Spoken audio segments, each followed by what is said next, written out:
Welcome to Tanzu Tuesdays, where we have new hosts. Well, yes, friendly new hosts just for this week. And then we also have our guest, Sam. So my name's Whitney. I'm on the developer advocacy team here at VMware Tanzu. Every day is a gift. I can't believe I get to work with the most amazing coworkers. I actually journal about it pretty regularly. And we have a couple new team members here. So let's say hi first to Dan Vega. Yeah, so I'm Dan Vega. I'm recently just joined. This is my second week. I'm a Spring developer advocate. And like Whitney, I'm still kind of like in shock that this is what I get to do every day and work with the smartest people and listen to really smart people like Sam. So I'm excited to hear this talk today. And with that, I'll pass it over to Deshaun. Hi, I'm Deshaun. I'm also on the Spring Developer Advocate team. I've been here way longer than Dan, like 2 weeks longer than Dan. And yeah, I'm happy to be here. So I'll pass it over to Sam. Sam, thanks for joining us. Thanks, Sam. Thanks. Yep. Thanks for having me. Hello, everybody. Welcome to the talk. Today we're going to be talking about testing with JUnit 5, more about JUnit Jupiter and Spring Framework. So let's dive in. Wait, Sam, will you talk about who you are and where you're visiting from and such? Well, I have a slide about myself, but I can say that as well. Sorry. So that's the next one. So yeah, my name is Sam Brannen. Yeah. Yeah, so I'm originally from the States, but I'm joining in live from just outside Zurich, Switzerland this evening. I've been living here for the past 12 years, I guess. So that's where I'm located. And I'm a staff software engineer at VMware on the VMware Tanzu team. Specifically, I've been developing Java for over 20 years, so quite some time now. And I've been a core committer for the Spring framework, for the core Spring framework, since 2007. Back then, one of my first main tasks was to rewrite all of the testing support. So that's kind of how I got into, I mean, I tested anyways, right, on my own, but that's how I got into writing testing frameworks. And I've been maintaining that ever since, the testing support. And then in 2015, I joined the JUnit 5 team to basically rewrite what had been JUnit 4 into the new JUnit 5. So I've been doing that for a while now too. So today we're going to talk about some of the features that were introduced in JUnit 5.7 and 5.8, and some of the testing support that you get in Spring Framework 5.3. And at the end, we'll just briefly talk a little bit about GraalVM and testing within a native image. And after that, we'll have a Q&A and time to chat and for people to ask questions. And if you have any questions during the talk, you can write to the chat, though I might not be able to read them right away, but someone else might be able to answer your questions. So first up, what I'd like to point out is that JUnit Jupiter, right? So Jupiter is the programming model that you might be using in JUnit 5. And JUnit Jupiter and Spring work really well together, back since Spring Framework 5.0. So in the core Spring Framework, we have the Spring extension. You might have known the Spring runner we had for the JUnit 4 support, and you just can annotate your class with that extend with Spring extension, and you get the Spring integration testing support. Then we have some other annotations like Spring JUnit config and Spring JUnit web config that simplify matters as you just compose annotations that automatically register the Spring extension for you. And if you're not using just the core Spring framework, if you're using Spring Boot, you're probably well familiar with the @Spring Boot test annotation. That will also automatically register the Spring extension for you. Also, things like the slice testing with that WebMVC test, support for JPA and stuff like that. So JUnit 5.7. I have a link here to the release notes for 5.7.2. It also includes the features for 5.7.1 and 5.7.0. So in the 5.7 timeline, a number of APIs were promoted from experimental to stable, which means you can rely on them and they won't be changing, so that's a good thing. There are some small improvements to the engine test kit if you're testing your own engine or testing your own extensions. Improvements to the Assertions class in JUnit Jupiter, some small improvements to the CSV support for parameterized tests, and for all of the conditions we have, like @enabled on JRE or @enabled on OS and stuff like that, you can now supply your own custom disabled reason if you want to add some more context for those. Some of the major features in 5.7. We added support for the Java flight recorder. So the JUnit platform will now emit events for the Java flight recorder if you're interested in that. Another thing we introduced was the support for configuring the default method orderer for all of your tests. If you want to have them configured, have them all sorted by names or by the order annotation, something like that by default. But you can also use that test method order annotation on your test class to specify just for that class how the methods should be sorted. And if you don't specify anything, they'll just be in a in a predetermined order, but non-obvious what that order is. Another thing we introduced was two new conditions, at enabled if and at disabled if. These are based on condition methods. So it could be like a static method, another class that just returns a Boolean, and you just kind of have some more power there without having to write your own full-blown execution condition. For parallel test execution, sometimes you want something to run in isolation, and there's a new annotation for that. You can annotate your class with at isolated, and it will run by itself, not parallel with other test classes. We also have a new typed argument converter. That's for converting from one specific type that you specify to another. You can use that with your parameterized tests with the at convert with annotation. And there were some small enhancements to that and bug fixes in 5.8 GA. Speaking of JUnit 5.8, the major features in the JUnit platform, right? So that's at version 1.8, which goes with JUnit 5.8 or JUnit Jupiter 5.8. So one really big feature is that we have from first class support for suites, for test suites on the JUnit platform, and that's via a new at suite annotation. There's a test engine for that, kind of alongside the Jupiter test engine and alongside the Vintage test engine for JUnit 4. There's a new suite test engine in the JUnit platform suite engine module. And we also introduced some new annotations in the already existing JUnit platform suite API module. So you have this new suite annotation. You also have ways to set configuration parameters to select things based on URIs or files, etc. And I've heard that some people are using that, for example, to run Cucumber tests where they're selecting Cucumber files, and they can do that declaratively in a Java class and have that Java class picked up by their build tool like Gradle. Another feature, which is kind of more of low level, there's a new test execution listener that tracks the unique IDs of all your tests. And basically, this generates a file containing those unique IDs, and these can be this can be used to rerun those tests. And you might wonder why you'd want to do that. Well, the main reason this thing exists is that I introduced it for the GraalVM native build tools project, and it is used internally by that, but you might want to use it on your own as well. So here we have an example of suites before JUnit 5.8. This support is now deprecated, but as you see at the top, we have at run with JUnit platform. And what this is doing, that at run with annotation is from JUnit 4. So it's basically using JUnit 4 to run JUnit 5, which is a bit strange, but that was something we introduced as a workaround before there was support for JUnit 5 in your IDEs and your build tools, etc. But we also had suite support. And you can specify things like the suite display name. You can pick which engines you want, like JUnit Jupiter and Vintage. You can select packages to scan in, and you can also include, exclude tags and stuff like that. So this is how you would have written a suite prior to JUnit 5.8. Now, this next slide, let's go back and forth. Not much of a change. The only change is the annotation. So here at the top, we have at suite.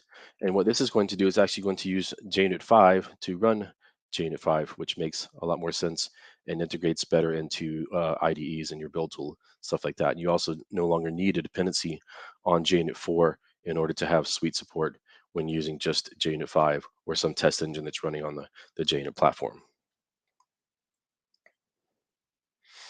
We also have a few minor enhancements in JUnit 5.8. I have a link here to the user guide for 5.8.2, which was the last release in the 5.8 chain. Right now we're working on 5.9 milestones. So we added some more fine-grained events for the Java flight recorder support, and also added support for using a JFR on Java 8 with update 262 or higher. There's a new assert throws exactly assertion, which is an alternative to assert throws. Just make sure that it throws exactly that type and not some subtype of that exception.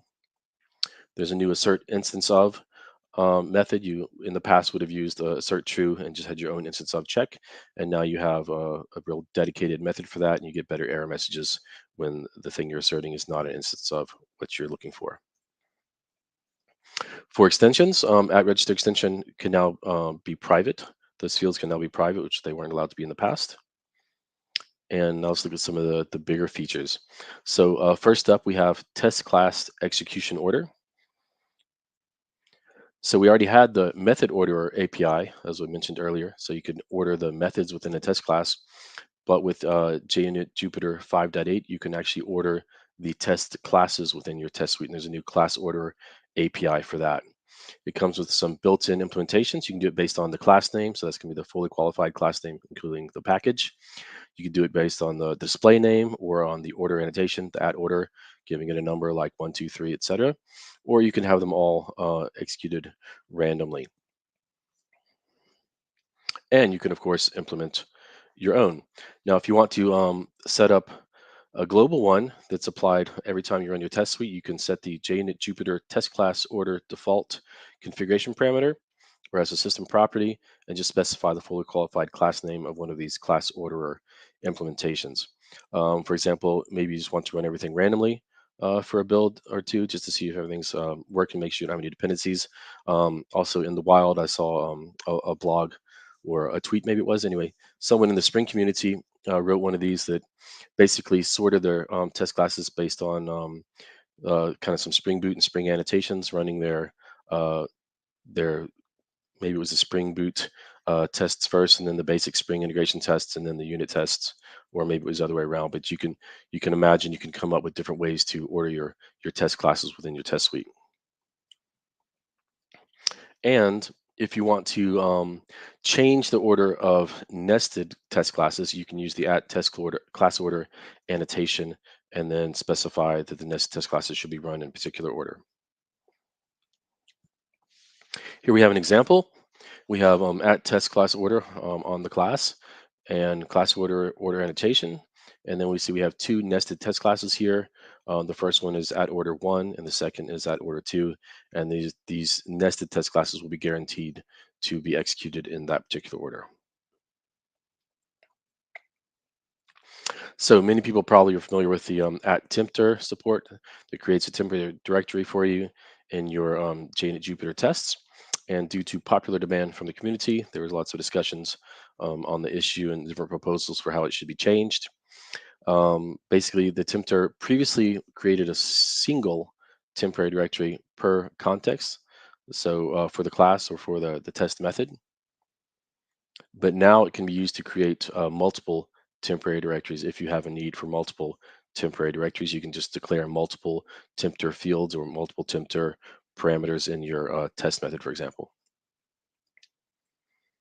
And if you want to revert to the old behavior, if you like the way it was before, or if you're in the process of migrating and need to change your tests to work with the new behavior, you could set the JUnit Jupiter Tempter scope configuration parameter or system property to per context, and it would basically do the way it used to. So add extend with on fields and parameters. We did this in order to improve the programming model. This might be something, not be something that you use on your own, but you might use it indirectly or benefit from it indirectly.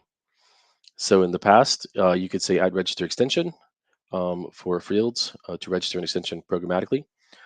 That's not new, but now what is new, you can use add extend with on fields and parameters, and you can do that declaratively. Either on static fields or on instance fields, in parameters as well. So in the constructor or in a lifecycle method like a before each method or an after each method or in a test method or dynamic test, etc. Now, typically this would be used as a meta annotation, so an annotation on top of an annotation that you actually use, and that avoids the need for the user to have to declare add extend with at the class or method level. So it just makes things a little bit nicer in terms of the programming model. To show you, here we have an example. Basically, the goal here is to have a random number extension that will just generate a random number and allow it to be injected into your tests. So we have this public data interface random annotation declared at the top, allowing it to be declared on fields and parameters. And we see there we have add extend with, and then the random number extension. So that's what I meant by the meta annotation.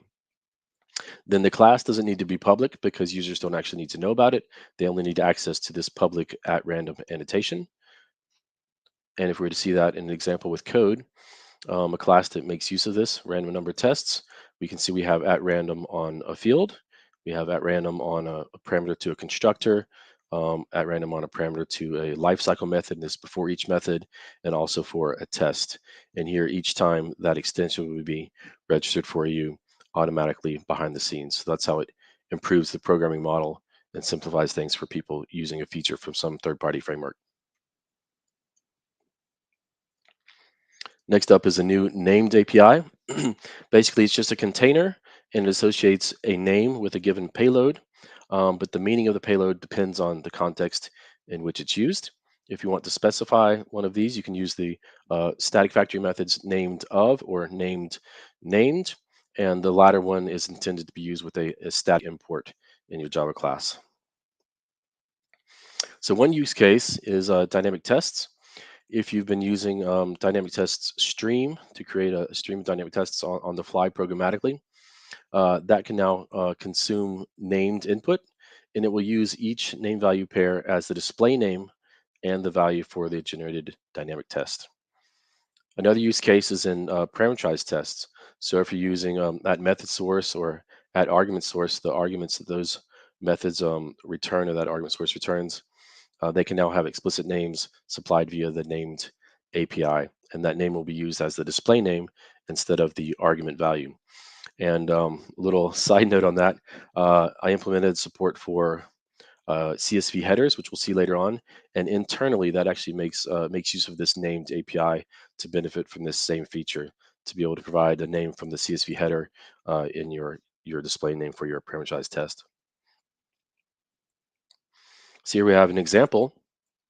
It's an at test factory method, returning a stream of dynamic tests. And in there, we're creating a stream however we want to, but each one of the elements in that stream is going to be a named container, and this is using that named static factory method. And the thing on the left, so for example, race car is a palindrome, that's the name, and the thing on the right is the payload. In this case, the payload happens to be a string, but it could be so an object, a person, object, an order, whatever else it is that you need to test. And then you just return dynamic test.stream from that input stream, and then provide your test there. So the actual dynamic test is this little lambda expression, assert true that each one of those is a palindrome.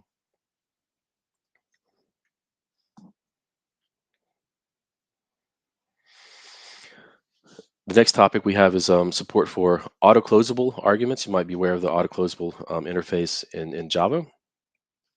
So now in JUnit Jupiter 5.8, if you have a parameterized test and arguments that are supplied to that, if they implement AutoClosable, they'll now be automatically closed after the test completes.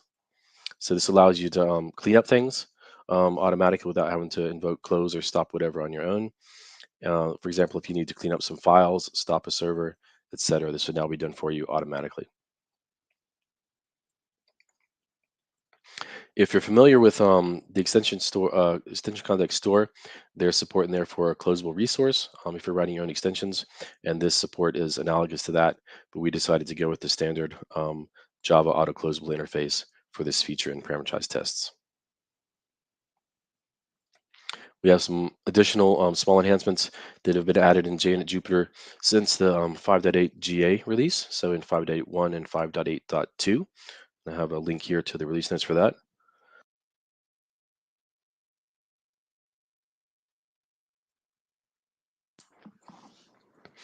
So first up, we added support for text blocks in at CSV source with the parameterized test. So if you're familiar with the text block support in Java, since Java 15, I believe officially, you can now use that in CSV source. You might have tried it before, but it would not have worked because we parsed each input string as a single row in the CSV file. In addition, we now have support for using the CSV headers in the display name. So if you have a CSV file and the first line in that file are the header names for the columns in the CSV file. You can use those in the display names, and you can also do that with CSV source if you're using the text block support. In addition, we have support for setting a custom quote character in CSV source and CSV file source. And CSV source, you might find that useful if you're using text blocks. Um, you might want to switch to a quote instead of a single quote, whereas the default has been a single quote historically because we didn't want people to be forced to have to escape double quotes in their strings in CSV source. We also added support for Java 8 in the JRE enum. If you're saying things like at enabled on JRE or at disabled on JRE, you can specify Java 18 since JUnit Jupiter 5.8. And pretty soon we're going to have to add another enum constant there for Java 19. Another small feature that was kind of added in there, if you're writing extensions on your own and you want in the extension context, if you need access to the execution mode, so the parallel execution mode, you can now access that within your own custom extensions and base your logic on that. So here we have an example with the parameterized test using at CSV source, and we see this takes an array of strings where each string is basically a row in the CSV file. So apple, comma 1, banana, comma 2, etc. And with the lemon line, we see that the lemon line is a single string and it's enclosed in single quotes to denote that. And this is again before the support for text blocks. And that would have been split up into a fruit and a rank, and obviously automatically converted to a string and an int in this case. Now with the text block support, we see we can do it a little more nicely. For example, we can make use of this quote character. We can change it to a double quote, and now we see lemon lime is now enclosed in double quotes. And we also see that we're saying text block is equal to, and then followed by a Java text block. One thing to note here is that you will want to left align the triple quotes that close your text block with all of the rows, the content for your CSV file in order to support things like we see on the first line, which is a comment. So previously there didn't make sense to have a comment in a CSV source in a single string, but if you're supplying them all the rows in a single text block, you can add comments on any line you want as long as the first character on that line is the hashtag like we see here with fruit and rank. Last but not least, we see a combination now using a text block with this new use headers and display name set to true. And we see the first line is no longer a comment, but rather the header names for each of the columns. So we have the fruit column and the rank column. And the number of columns should actually match the number of columns that you have in each of the individual rows. Otherwise, you'll get an exception in certain situations. So this, I think I can hopefully jump to the IDE and show some examples of these things running. Here we have the standard example with each string here that's in this array.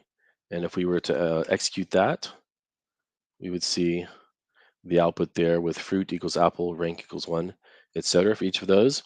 If we wanted to switch it to the text block mode and switch the quote character, we could do it like we had in the example there, and also with a comment on the first line and a custom quote character here because we can use double quotes inside the text block. And if we execute that, the result should be exactly the same as we saw before. Fruit equals apple, rank equals 1, etc. And the last example we have here is with using the headers, the CSV headers in the display name.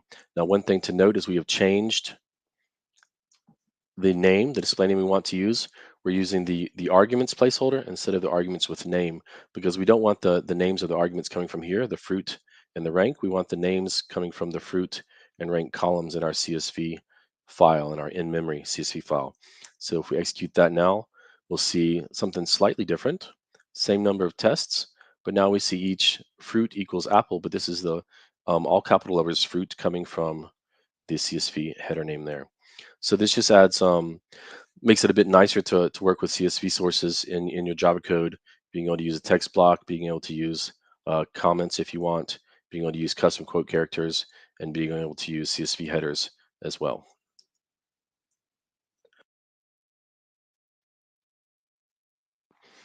So that's it for the update on JUnit 5.7 and 5.8. Now we're going to talk a bit about some more recent testing features in Spring Framework 5.3.x. And here's a link to all of the releases if you want to browse through those on your own, but I'll highlight some of the features here. So one of the biggest features is support for Spring to find test configuration on an enclosing class if you have a nested test class. And we'll look at an example of that so it'll make a bit more sense. Next up is the application events abstraction that we added, and that basically allows you to capture application events that were published in the application context during the test, and then you can assert things based on that. And this just makes it easier to verify that your code is sending the events that it should without having to write any kind of custom code to track those events yourself. Another thing we support is the Spring Test Constructor AutoWire mode. You could have set that previously as a system property or as a Spring property. And then the Spring 5.3, we now allow you to specify that same property in the JUnit platform properties file. So if you already have a JUnit platform properties file, maybe for configuring one of these default method orderers or class orderers, or maybe to configure the parallel execution, you can configure those JUnit specific properties and this one particular Spring property in a single file in your project. Next up, some of you may have run into this and wondered what was going on with your code. Maybe it seemed like your test methods were being invoked twice. That could have happened if you had written declared @autowired on a test method. So Spring would have invoked it once as an autowired configuration method, and then JUnit would have invoked it again as a test method.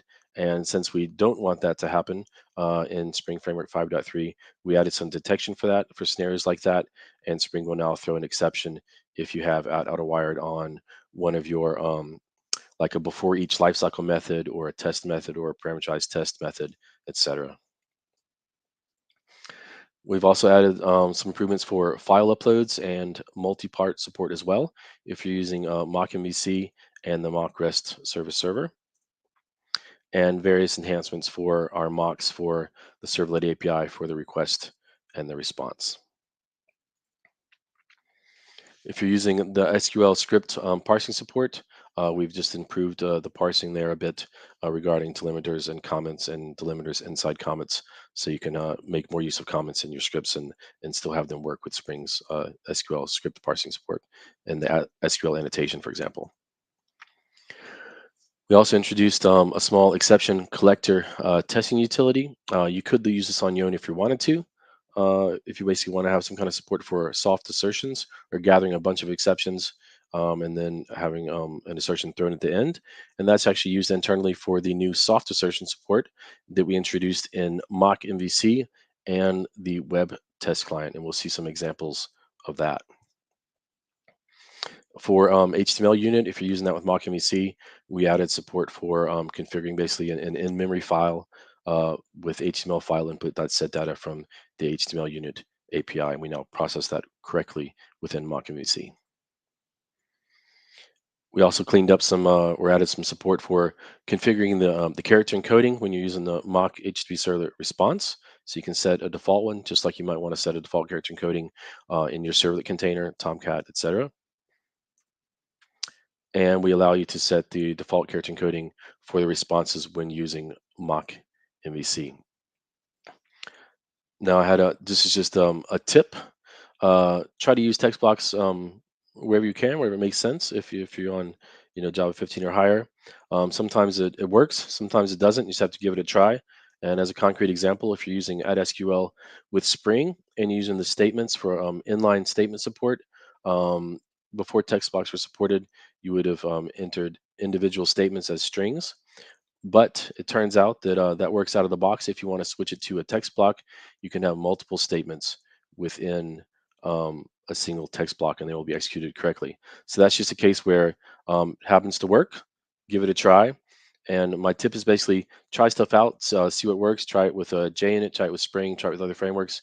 If there's a feature where a feature where you think that a text block should be supported and it's not, then raise an issue with that framework. Let us know in JUnit, let us know in Spring, let other frameworks know. Maybe we can improve the programming experience for everybody. So to show an example of that, I believe I have one I can show. Let's see. In Spring's own test suite, I have commented it out, but I just wanted to show you. So previously we're using the statements, and we had insert into user values, Dilbert, Dogbert, and Catbert.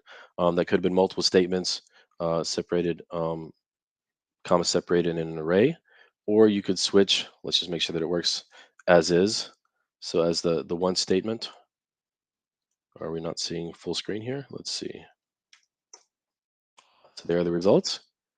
Seems to work, right? It did. Green. Okay. Yes. We see the results down here. Method level scripts passed. And if we were to comment that out, and if we wanted to use the text box support, which again just works by default without any code changes in Spring, and that also worked. So we should see a green here for the method level scripts. And here, basically, you could also have comments as well. So I can show you that by making it fail. If you use the standard SQL comment delimiter with dash dash at the front of the line and run the test again, we should then see a failure. Right, off by one error. Expected 3, but was 2. So again, just try out text box support. If it doesn't work, let the frameworks know. For example, thought that this would work, or I would think it would be nice if this would work. And if it didn't work, then I would appreciate someone, let us know, raise an issue, and we'll see if we can make it work. Here's an example with the add nested test class support before Spring Framework 5.3. We see at the top of this dev test, we have at Spring and JUnit config specifying our test config class, setting the active profile as the dev, and stating that the test are transactional. And previously, if you had a nested test class and you wanted it to have the same Spring configuration as the enclosing class, well, unfortunately, you had to redeclare the exact same annotations. You could have created your own composed annotation and grouped those together somehow, but basically you had to redeclare all the same configuration. And we see this other one is another net test class, and it has different configuration. But as of Spring Framework 5.3, we see we have the same configuration at the top. And now for our ordered tests, we don't have to redeclare any of that configuration. It will now automatically be inherited by the enclosing class. But we see for other use cases, if you want to override that, there's a new annotation at nested test configuration, and you can specify override. That means the configuration will not be inherited from the enclosing class, and you can specify your new configuration here. So that simplifies matters, not just within Spring Framework tests, but also Spring Boot, Spring Security, other testing support across the Spring portfolio. So now we have this nested configuration is automatically inherited from the enclosing class. For the record application events, this feature needs to be enabled, and the way you do that is you annotate your integration test class with @record application events, and then here we see we can just have the application events API auto-wired injected into our test class, and now we have a submit order test method. Now we're assuming we invoke this submit order method on the order service. It's going to we're going to pass in a new order. It's going to do a few things. We could write our assertions like we normally would, make sure stuff ends up in the database, uh, other things like that. But if it's also supposed to send an event, that can be trickier to test. And now with this application events, we can just say assert that events.stream, order submitted, and hash size 1. So we're making sure that the submit order method actually published an order submitted event as we expected. How are we doing on time? Okay. Now I mentioned the soft assertion support, both with MockMVC and the web test client. Here we see an example without the soft assertion support. So we have MockMVC is configured however we needed to set it up with one of the builders. We can perform a get request to person/5, accepting application JSON. We expect the status to be okay, and we're using the JSON path here to make sure that the name has the value of Jane. But what happens if it's not okay? If the response status is not okay, then it would fail in this first line. And what if the name were actually John instead of Jane, and we wouldn't fix the first one? We'd run it again, then it would fail on the second line, and that's not very ideal. So what we'd like to be able to do is use this notion of soft assertions, as the community has come to know from Assert J support for soft assertions, or maybe Test in G as well. So if we switch that to this new support, we have a new and expect all method, and this is just a comma separated list of these result matchers, these conditions we want to check. So now all of these will be executed. Um, if any of them throw exceptions, those exceptions will be stored. And once this method completes, once all these conditions have been checked, then an assertion error will be thrown that specifies all of those failures in one go. So you can see it wasn't okay. It was 404 maybe, or maybe something else, and then the value Jane John would have been reported as well.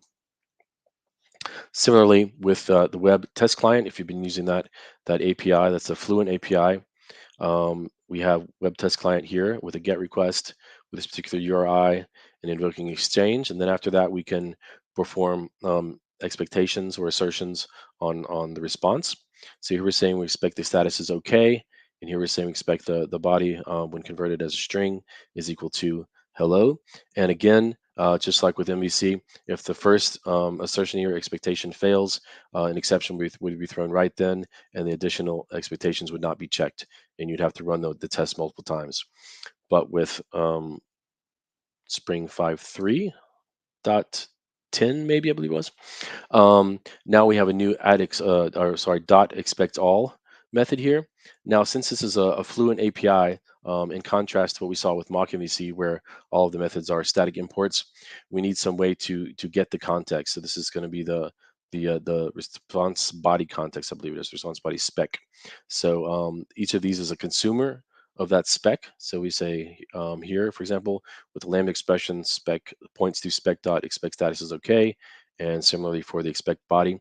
And again, if any of these throw exceptions, all of the exceptions will be gathered together with that exception collector utility I mentioned earlier, and then an assertion error will be thrown that includes all of those as suppressed exceptions. So you can actually verify in the stack trace all of the errors, and it also provides a summary of all the errors as a top level message in that assertion error. Here we see an example with the new default response character encoding support in mock MVC. So we have set up, in this example, we're having the web application context injected into a before each method. We're using the web app context setup static factory method with that application context. And we can now invoke default response character encoding, setting it, for example, to something like UTF-8. And we see in the test method itself, we're specifying character encoding as UTF-8 and then expecting the content when interpreted as UTF-8. Yeah, that has the right encoding. So we see we have new support for that in mock MVC. On time, we got 20 minutes. Okay, it's looking good. So at this point, I'd like to talk briefly about GraalVM and testing with native images. So I imagine many people have heard of GraalVM and native image, very popular. You might have heard of the Spring Native project as well, or you might have even heard of the native build tools. So what is this native build tools project? Basically, it's provides plugins for different build tools to add support for building and testing native applications written in Java or any other language compiled to JVM bytecode. Now, this project has been a collaboration between the GraalVM team from Oracle, the Spring team. I'm one of the people collaborating with that, and recently the Micronaut team collaborates on that as well. The build tools we support are Gradle and Maven. We have plugins for each of those. And you can basically compile native images with the build tool, and you can also execute your tests inside a native image using the JUnit platform. So using JUnit 5. Explicitly, we have support for JUnit Jupiter and JUnit Vintage. So JUnit Vintage means you should be able to run your JUnit 4 tests, and if you happen to have still maybe JUnit 3 tests, you could also run those via the Vintage engine.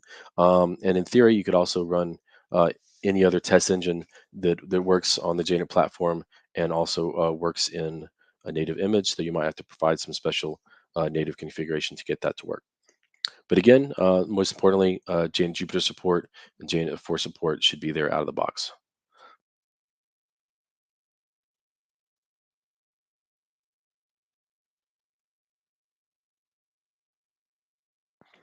So a lot of people ask, why would I want to test within a native image because Java is write once, run anywhere, right? Yeah. But a native image is not your app running on the JVM. So it's not Java. It's Java that's been compiled and converted into a native binary. So you might think, well, I could just rely on my normal JVM based test suite, right? If it works on Java, it should work in the GraalVM native image. It should, in theory, but it's not always the case. Because right, so you're thinking I've already tested my app. Why do I want to test it again in the native image? Or maybe you're thinking I could test my native app from the outside, kind of like an opaque box test, something like that. Maybe, for example, you have HTTP endpoints, REST API, and you can just invoke those externally, right, and have your tests running against those, maybe with REST test client or something like that. You could do that, but then you'd be limiting yourself to what you can test. You wouldn't be able to get down to the low level, and you might not be able to test all of the features of your application, or maybe your application doesn't expose any kind of HTTP endpoints or any way to access it externally, right? Maybe you need to actually test inside. Maybe it's a headless application. So as a best practice, you should continue writing your JVM tests like you normally do, just your normal tests, JUnit tests, unit tests, integration tests, etc., Spring Boot tests, all that. But then what you want to do if you're compiling to a native image, right, as your target deployment, then you want to run as many of those tests as you can also within a native image, or maybe a subset of those. So how can the Native Build Tools project help you out? How can one of these plugins assist you? Basically, what's going to happen when using Native Build Tools, it's going to run your tests first in the JVM using this unique ID tracking listener I mentioned that's part of JUnit 5.8. That's going to track all the tests that you want to run the native image. And basically, this technique, this listener, is necessary since class path scanning doesn't work inside the native image. So JUnit Jupiter and JUnit platform that uses class path scanning to find your test classes, all your classes that have methods annotated with that test at test factory and stuff like that. So basically, we have to run the test first in the JVM, let them all be discovered.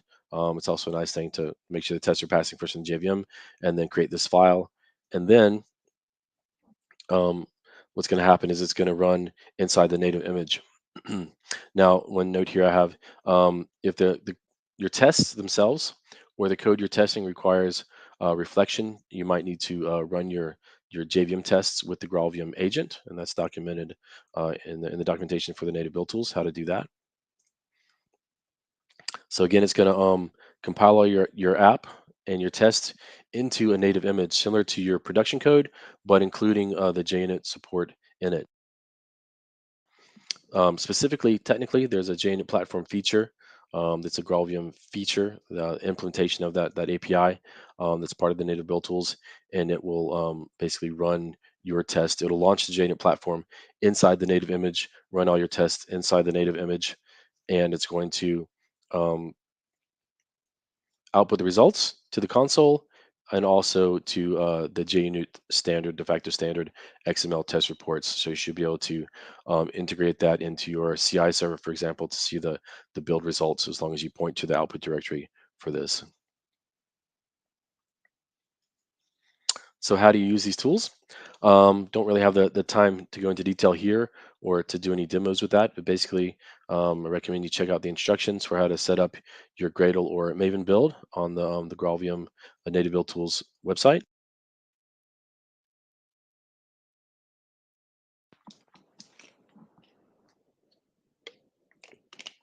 Or if you're using Spring Boot, you can use the Spring Native support that configures it for you automatically. Just go to start.spring.io and include the native support, and you should be able to run your native tests out of the box with Spring Boot.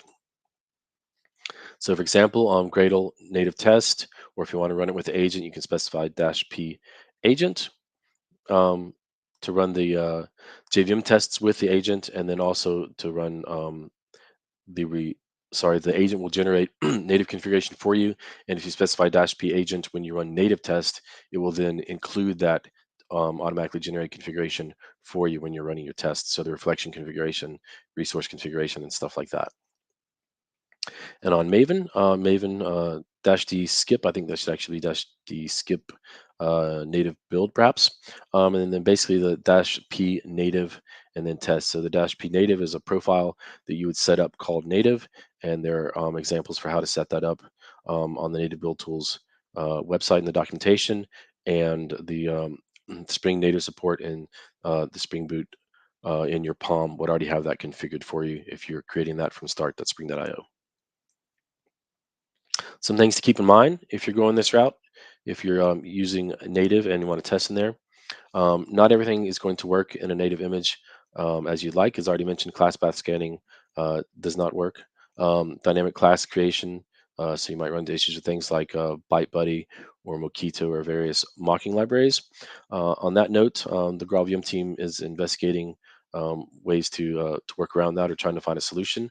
Also working with the maintainer of ByteBuddy on that to try to find a solution for the community, since Mockito is very popular in your tests.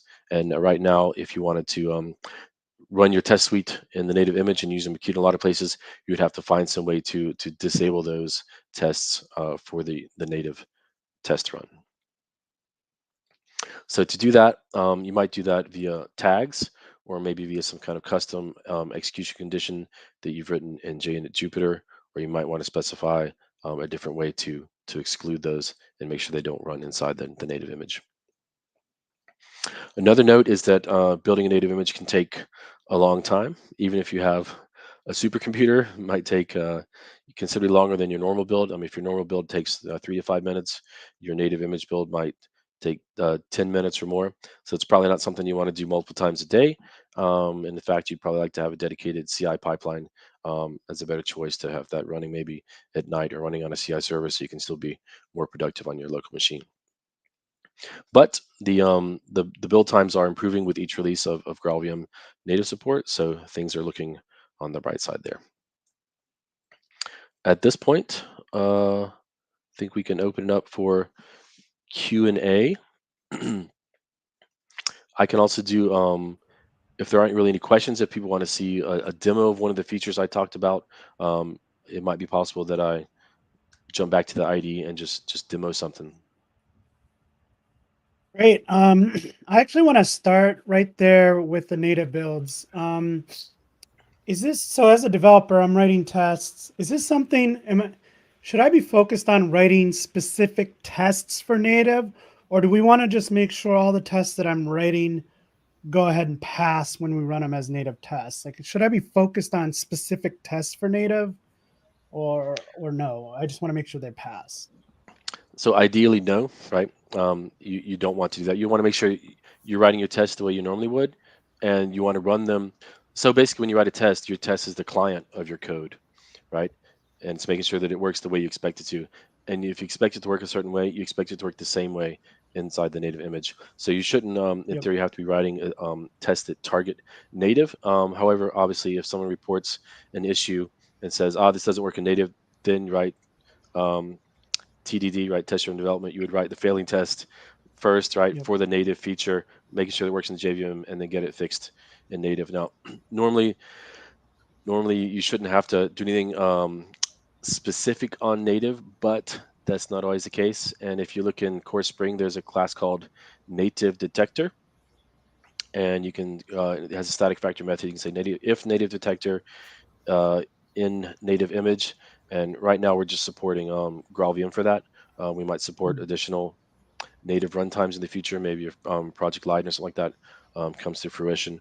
But there are places in the framework itself where we make decisions based on whether or not it's inside a native image. So you could run into that, but that's for more advanced use cases, and it's probably more likely that the framework would need to make a decision to do something different.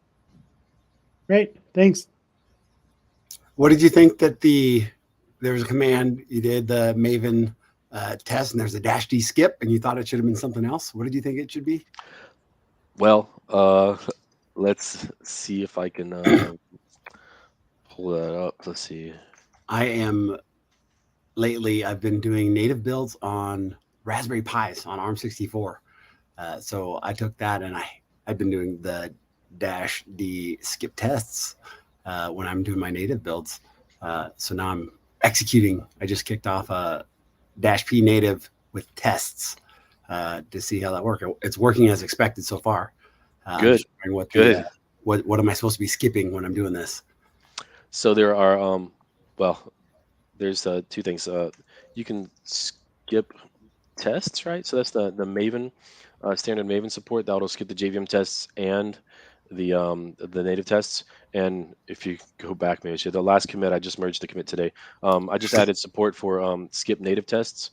So there's the -d skip native tests, and that will allow you to do, for example, run the JVM tests, maybe with the agent to generate the agent output, but maybe you don't want to run the native tests. So that just got added for Maven. Well, coming out in the next release, I added that today. The Gradle plugin already had that support. It's Excellent. configured differently, but it already had a way to skip the native tests. But the one I was talking about here is skip native build. It's not called skip anymore, so I need to update that slide. So it should be skip native build on that one slide I had. Will you, as someone who doesn't know a lot about Java, will you give me some context around when you say a native build takes a long time? I see Deshaun put in text that his on Raspberry Pi takes 30 minutes. But what's a normal native build? It depends on what you're building. I mean, if it's a small app, maybe it might be as fast as a minute or two. Most things are going to be more like 3 to 5 minutes, and the larger you get could be 10 minutes, could be 15 minutes. So this isn't like normally you run a build in your project, and maybe if it's not a huge project like Spring Framework, maybe your build takes like 3 minutes. It runs all the tests, builds everything, builds documentation, everything. But then if you want to do the same thing with native, you might be talking about 10 minutes. So then you start to rethink your about your developer productivity. You're not just going to go run that 10 times an hour because you don't have 100 minutes in an hour, right? So I guess I had another question. So I want to echo something Deshaun said. That said, I think he said like I don't know as much about testing as I thought I did, and I'm kind of in the same boat. I think like we take it for granted that JUnit 5 is just in Spring, and we just write our tests as normal. Is there like are there any good resources to kind of catch up on like some of the new things in JUnit 5 that might help us be more productive? Because I saw like the text blocks and the expect all, and like I'm like, wow, I didn't even know that was there, and that would like save me a lot of time in doing some things. So I know people don't like to read, but I recommend the release notes. okay, Yeah, I mean, to be honest, I mean there are blogs out there. You can always find people writing new blogs. A lot of the blogs out there are a bit mixed in their content. They think they're talking about JUnit 5 and they're talking about JUnit 4 features, so it can be misleading out there on the yep, World Wide Web. yep, But in terms of the latest features, those are documented in the release notes, and a lot of okay, times, so like this text blocks are now treated like complete files. See the user guide. I wrote this documentation, and I know that it's going to link directly to the user guide. Hopefully, it will load. Go to that anchor. Yes, and then you see an example there with, cool, well, if you scroll a bit, you should see, yeah, that's the same example I had with the use headers and yep, display name with the fruit and everything, and then it actually shows you the output that you have. So we do our best in JUnit 5 to document new features and provide examples, and all of these examples actually run in the code base. Actually, maybe not okay, that particular one, but when I showed you in the IDE, this Parameterized Test demo, that's not my demo. That's actually part of the build for JUnit 5. And that's why you actually see, if you look at these things here, formatter off, everything has a tag and it gets included in the documentation. So like nice, 95% of the examples in the documentation for JUnit 5 are built and tested as part of the build. So that's cool, one yeah. resource. Yep. I feel like it's, coming from some enterprises who've been like stuck on Java 8, it's the same when you like try to upgrade them to Java 17. It's like, here's all these cool new things you can use and you could be very productive with them, but like, where do you start? So that's a really good starting place. So I appreciate that. Yeah, I understand that. It's tough. We have the same issue on Core Spring Framework. We want to utilize features that have been around since Java 9, but how do we find all the places in the code base where it makes sense to use those? Yeah, that's a tough one. I don't have a silver bullet for you on that one. Yeah, no, there isn't one. The Unit answer. test, but what I can say is read the release notes for the stuff you're using and the Okay. previous release notes. So like with JUnit, so it always shows you the point releases and then the last major release. But then we always have a link. Go back to 5.8, and then you see all the details on 5.8. And if you scroll all the way to the bottom, you go back to 5.7, and we have all the release notes, so you can keep informing Nice. yourself on what this stuff is. And then I would say once you know what those things are, try to use them on the new tests you write. Don't necessarily go and try to change all your tests. Like you don't have to switch to text blocks everything you have. That might really not Yeah. be worth it. But if you're writing a new test and you're using like CSV file source, you go, oh, I could just do a text block. Or if you're using add SQL in Spring and you're writing multiple statements, you go, oh, I can just write a text block, right? So on the new tests you write, try to take advantage of the stuff. Cool. Thank you. There were several parts where I was like, oh yeah, I've ran into that before. Yeah, that helped me out. And then I was like, wait, I've never ran into that. Am I not doing something right? Like clearly somebody needed these new features and I've never done that. So then I was like, hey, I feel a little bit of maybe I need to go back and exercise my tests a little more. Is there a specific example you can give? Just which one did you thought? Which one? Well, sometimes features aren't there for everybody. They're for like right. for 25% of the people. Yeah. I can't remember the last time I had CSV input for tests. I know it's been a long time. But all these cool new features, like maybe I'm missing something. Maybe I'm missing some high value add here. Well, the CSV stuff. So like, I could probably show you an example in Spring's test suite. Let's see. We didn't have the need before, or we did it a different way, and then like okay, I think I'm actually using the text block feature. So what I can do is I can find occurrences of that in Spring's test suite. In theory, Spring Core, we're using it apparently. And it's just places where it might have been more difficult before, but here just the mapping, it's just from input to output, or like actual expected. It just might be an easier way to configure your test. JDBC stuff we have. Yeah, this one's more advanced. Here we have a bunch of script stuff, and before it was a text block, it was much more convoluted, with having to escape double quotes and all that kind of stuff. But now you can have comments in there. You don't have to escape stuff. We use the pipe, so we're not getting confused. So you can change the delimiter. You can change quote character. You can use a text block.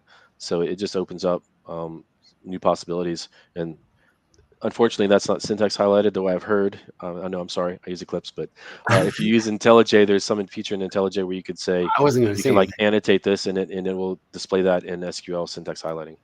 The one thing that jumps to mind is that I think that the way that I'd handled that before was it was all in a file somewhere, and then my test was disconnected from my file, and this, significantly changes that. I have that context right with my test. It makes it a little significantly easier. So yeah, I definitely know that I've done that. Yeah, so we use it in a few places in the Core Spring framework. I mean, you don't have to. Sometimes it's just easier or easier to read. Yeah, so that's my recommendation. Use it where it makes sense. And yeah, there was some blog recently about how the CSV support, you can actually use it and just pretend it's not CSV. You can make it look like a table, right? If you change the delimiter like I did to the vertical pipe, you can have headers, you can have comments. So then it's not so much CSV anymore. It's just a different way to provide the values to your test. And JUnit Jupiter has built-in support for conversion.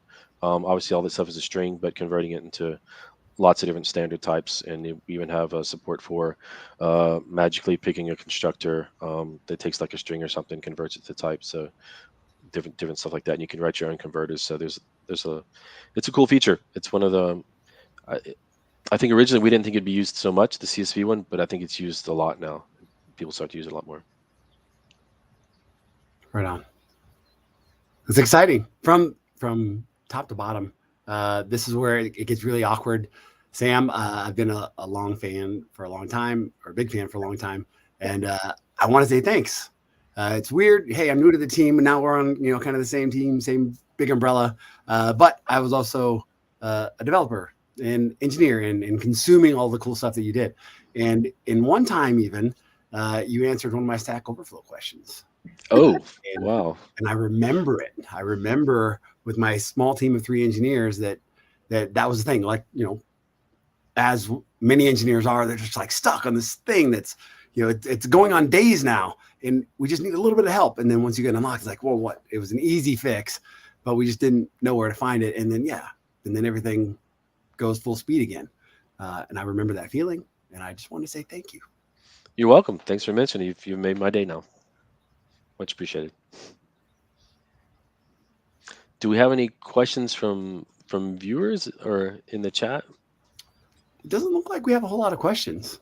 Mm-mm. We have a lot of guests on both sides. We have a bunch of folks watching on Twitch and a bunch of folks watching on YouTube. Mhm. And there might Well, be some again- questions in a language that I don't understand. I can see. Well, if anyone has any questions, please ask. That's why we're here.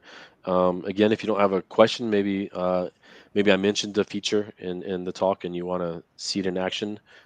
It might be that I can show you quickly, like in the Spring's testing framework or test suite, sorry, or in JUnit's testing suite.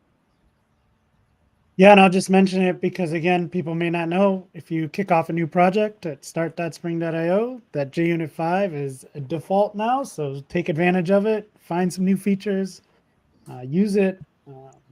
Yeah, that's definitely going to be on my to-do list, is to catch up on some of this stuff.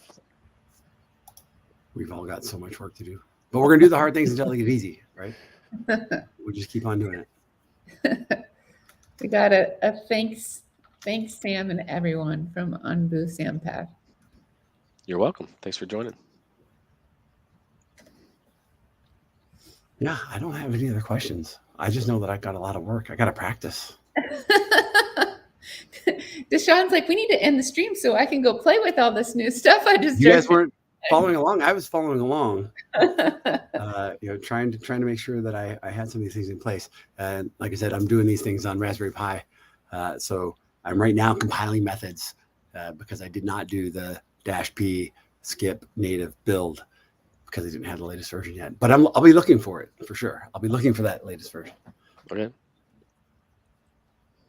But yeah, the native stuff has me. The skip native build is already in there. It's just the flag was wrong. The skip native tests is not yet been released. That flag. Well, when this is done, I'll rerun it. I'm excited. This is fun. There's so many cool things coming, and yeah, the native stuff has me excited. But then the testing, the native piece, that you brought up a really good point. It's not the same thing. Like the tests that we have, if we're going to go down this native path, everybody needs to do more with the same amount of resources. We're not going to expand any budget. We just want you to fit more performance into the budget that you already have. So there's a direction here that I know some of that kind of leading edge enterprise and organizations, they're headed that way. And this additional idea of we got to test what it looks like as it's compiled natively.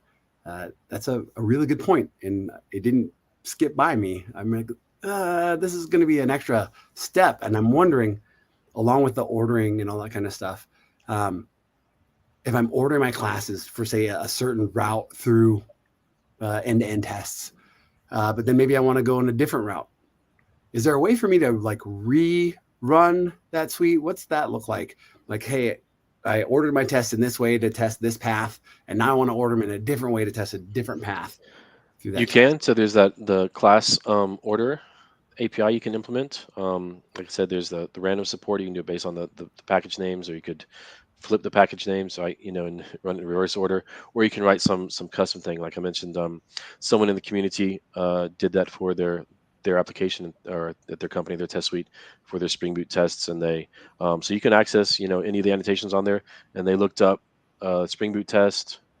Saw if that was there, or they looked up to see if like add context configuration was there, and they like somehow sorted their, and I think like maybe their at WebMVC test, their slices, and they sorted them in an order that made sense to them. So you can sort them however any way you can imagine. Yeah. How would I rerun? Let's say I want to run those tests in order A first, and then I want to rerun them in order B. Is there a pattern for that? In Maven, it would probably be with profiles. In Gradle, you can just create another test task, right? Give it a name and say it's of type test, and then you could use JUnit platform in there, and you could specify the different system property that points to a different class order. Yeah, excellent. And in my head, just like we said, the native compilation is probably going to have a different pipeline, right? Because right now it's taking longer, but it's definitely improved, right? As we're going forward, the speed is improving. The amount of memory it takes is improving. I don't think the native compilation was working at all within 8 gigs of memory 6 months ago. Last time I tried, and now it's working. We're doing getting some output, but I think that there's going to be a different pipeline for those native compilations and the native tests. So yeah, my head's racing. This was a really, really good session. A lot of and I'm just going to echo that, Deshaun. I wouldn't have even thought of why would I need to run native tests? But now it totally makes sense. Hey, we're not running on the JVM anymore. So I'm gonna remember that and make sure I preach that to everyone who's doing native builds. So I appreciate that. Yeah, and I'm gonna have native builds for AMD 64 and ARM 64. Right. Yeah. So the amount of work to squeeze more performance out of the same amount of resources, it's going to take some work, but that's what we're here for. Yeah, there's a larger community working on that. The GraalVM team is doing a great job improving that. The Spring Native team has done incredible work with Spring Native and Spring AOT support. And so Spring Framework 6, I don't know if you're aware of that, but the Spring AOT support from the Spring Native project is being pulled back into core Spring Framework, and some of that will be then pushed out to other projects like Spring Boot 3, and other projects in the portfolio. So it's going to become more of a first-class citizen in the next round of releases towards the end of the year and next year.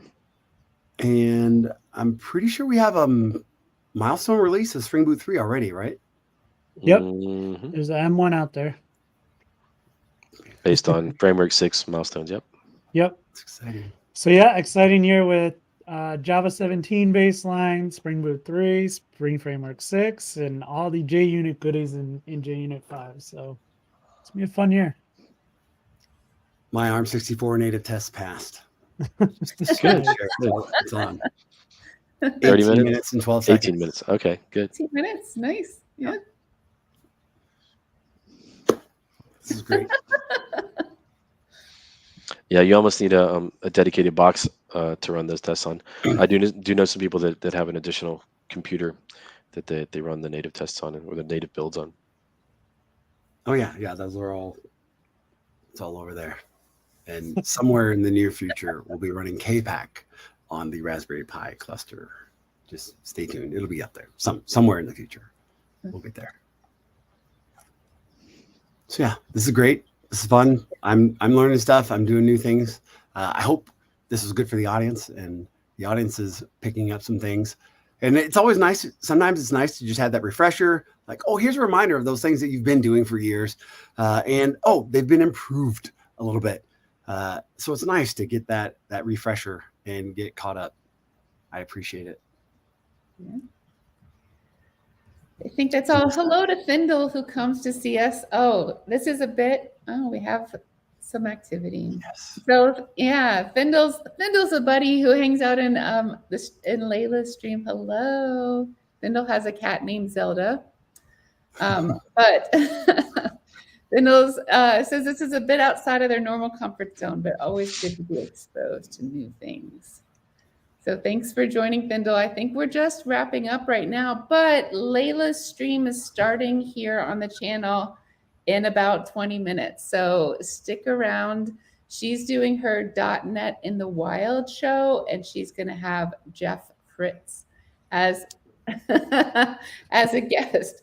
Findle says she's not allowed in the room right now because she wants to steal my food. I briefly thought he was talking about Layla. Layla. Yeah, I was like, whoa.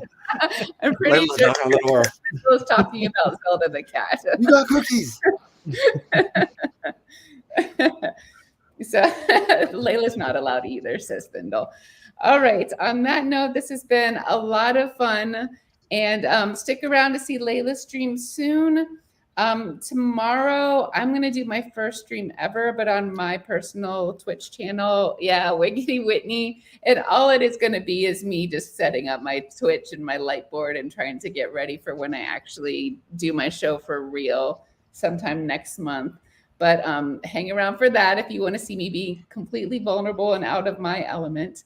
And then on Friday, Cora and I are hosting TGIK, and we're going to be doing that about K-Pack and build packs. And so she's going to be mentoring me. I mean, I do know my way around K-Pack and build packs a bit, but let's be real, Cora is going to be carrying that. But it's going to be very fun. So stick around for those things. And thank you so much, everyone. Thanks for being host, and thanks, Sam, so much. Thank you so much, Sam. Thanks, Sam. Welcome. Really appreciate it.